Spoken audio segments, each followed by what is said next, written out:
여러분 안녕하십니까? 오늘은 요한계시록에 나오는 예수님의 호칭에 대해서 한번 살펴보고자 합니다. 요한계시록에서는 예수님과 하나님이 호칭을 많이 공유하고 있습니다. 전번 시간에 살펴본 것과 같이 하나님처럼 예수님도 알파와 오메가 그리고 시작과 마침이라는 호칭은 공유하고 있습니다. 하지만 예수님께만 해당하는 독특한 호칭이 있습니다. 그것은 바로 처음과 마지막이라는 호칭은 예수님만 가지고 있는 호칭입니다. 오늘 이 시간에는 이 예수님만 가지고 있는 처음과 마지막이라는 이 호칭에 대해서 저희가 한번 살펴보도록 하겠습니다. 이것을 원어로 보면 호 프로토스 카이 호 에스카스토스 이렇게 우리가 살펴볼 수 있습니다. 여기서 첫 번째 단어의 프로스토스라는 것은 first로 우리가 번역이 가능하고 에스카스토스는 end 끝이라는 단어로 번역이 가능합니다. 그리고 이 에스카스토스에서 우리가 신학적으로 말하는 종말론이라는 에스카스톤이라는 단어가 유래되어졌습니다. 그렇다면 이 단어가 예수님에게만 독특하게 쓰여지고 있는데 어떤 의미를 지니고 있는지 저희가 한번 살펴보도록 하겠습니다.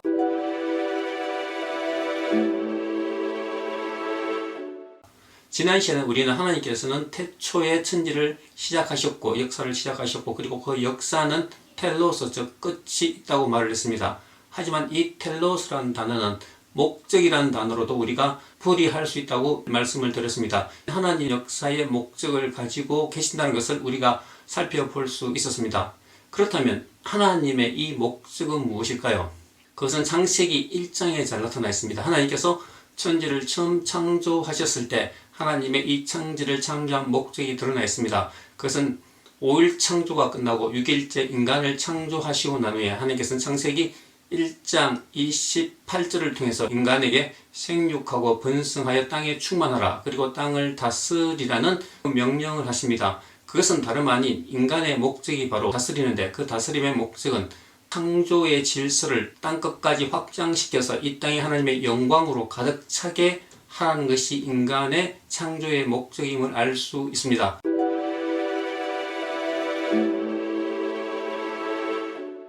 하지만 창세기 3장에 들어가면 인간이 하나님의 말씀을 어기고 선악과를 따먹음으로써 인간은 하나님께 저주를 받게 됩니다. 그래서 그들은 땅을 다스리는 것이 아니라 땅에서 쫓겨나게 되는 신체가 되고 마는 것입니다.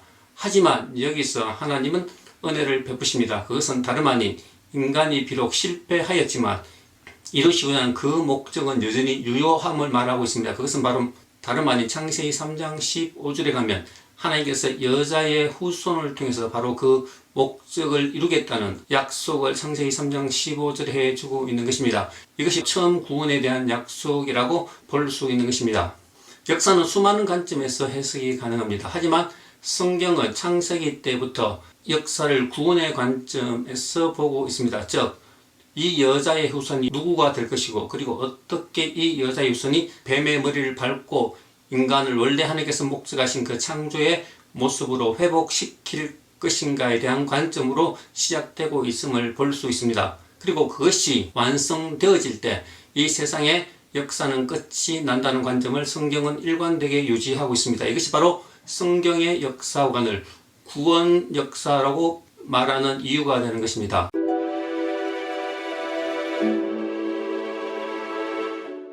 창세기에 따라오는 장들을 통해서 인간은 지속적으로 하나님께 반역을 하는 모습을 보게 됩니다. 하지만 하나님은 아벨과 셋과 노아와 그리고 아브라함으로 이어지는 경건한 후손의 계회를 통해서 이 여자의 후손을 지속적으로 약속해 주고 있습니다. 이것은 아브라함을 거쳐서 이스라엘 시대에 들어오면 다윗의 후손을 통해서 구체적으로 구원 역사를 이루신다는 약속을 하고 있는 것을 보게 됩니다. 마침내 예수 그리스도가 아브라함과 다윗의 자손으로서 오심으로써 궁극적으로 창세기 3장 15절이 바라보고 있었던 구원의 역사를 시작하고 있는 것입니다. 하나님께서 말씀하셨던 그 텔로스 목적은 바로 이 구원의 역사를 완성하는 것이 바로 목적인데 예수님께서는 바로 이 구원의 역사를 시작하셨고 그리고 그 완성을 하시는 분으로 구체적으로 오시는 것입니다. 이것은 계시록 5장과 6장을 통해서도 우리가 살펴볼 수 있습니다. 계시록 5장에 들어가면 보좌 위에 앉으신 하나님의 오른손에 7인이 봉해진 두루마리가 있습니다. 예수 그리스도께서 그 두루마리를 취해서 그 7인봉을 떼실 때에 심판이 시작되어지고 7번째 심판의 끝과 함께 이 세상의 역사가 끝이 오는 것을 우리는 요한계시록을 통해서 살펴볼 수 있는 것입니다. 바로 예수 그리스도께서 오셔서 구원사역을 시작하고 완성했었을 때 이 세상의 끝이 온다는 것을 우리는 계시록 5장과 6장을 통해서 살펴볼 수 있습니다. 그리고 계시록 6장에 가면 5번째 인을 뗄 때에 하나님께서 말씀하시는 것이 있습니다. 언제 심판이 이루어집니까? 그때 하나님께서는 구원받은 모든 사람이 충만해질 때 바로 이 역사가 끝이 난다고 말을 하고 있습니다. 즉 5장과 6장을 통해서 우리가 살펴본 모든 것을 한 번 더 확인할 수 있는 것입니다.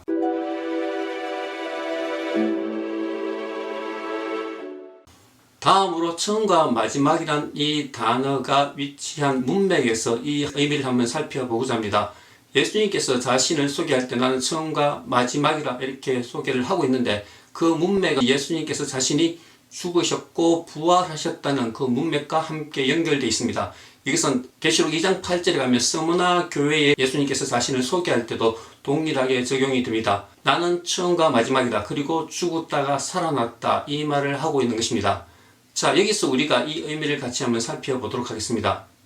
이 세상에 존재하는 모든 사물과 사람의 존재의 끝은 바로 다름 아닌 죽음을 말하고 있습니다. 이 세상에 살면서 죽음을 회피할 수 있는 사람은 아무도 없는 것입니다. 그런데 특이한 것은 예수님께서 이 말씀을 하시면서 죽음과 함께 다시 살아났다는 부활을 언급하고 있다는 것입니다.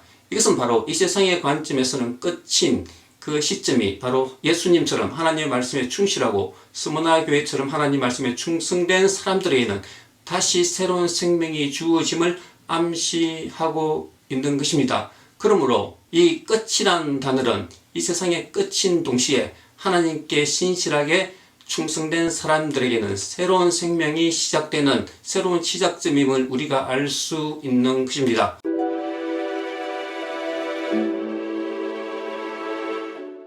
그리고 예수님께서는 자기가 얻은 그 생명을 말을 할 때 나는 영원히 살아있다고 말을 하고 있습니다. 저기서 영원이라는 것은 이 세상에 속한 것이 아니라 하나님께 속한 것입니다.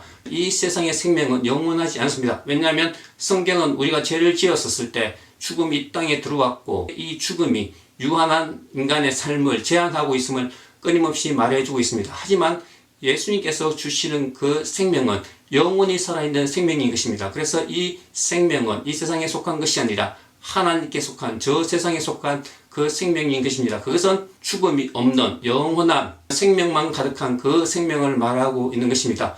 예수님께서는 자신이 또한 그 부활을 몸소 경험했기 때문에 지금 그 부활의 삶, 그 영원한 생명의 삶을 살고 있다고 말을 하면서 충성된 스무나 교회 같은 교회들에게도 동일하게 이 약속을 해주고 있는 것입니다. 신실한 사람들에게 이 세상의 끝은 그냥 절망이 아니라 영원한 생명을 얻는 새로운 삶의 시작임을 우리가 알 수 있는 것입니다.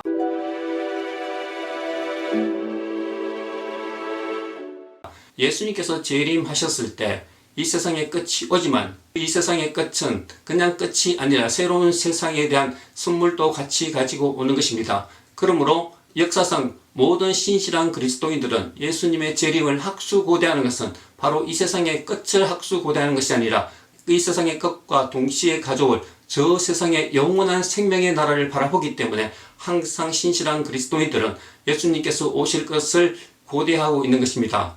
요한도 여기서 벗어나지 않습니다. 요한은 이 편지의 마지막에 예수님께서 내가 속히 가리라 하는 이 말씀에 대해서 아멘 주 예수여 오시옵소서라는 말로 화답하고 있는 것입니다. 그러므로 이 세상의 끝은 새로운 삶의 시작임을 기억하므로 진실한 그리스도인들은 그 이 세상 너머의 세상이 오는 것을 보기 때문에 절망이 아니라 희망에 더 초점을 맞추고 있는 것이 바로 성서가 내다보고 있는 종말론인 것입니다.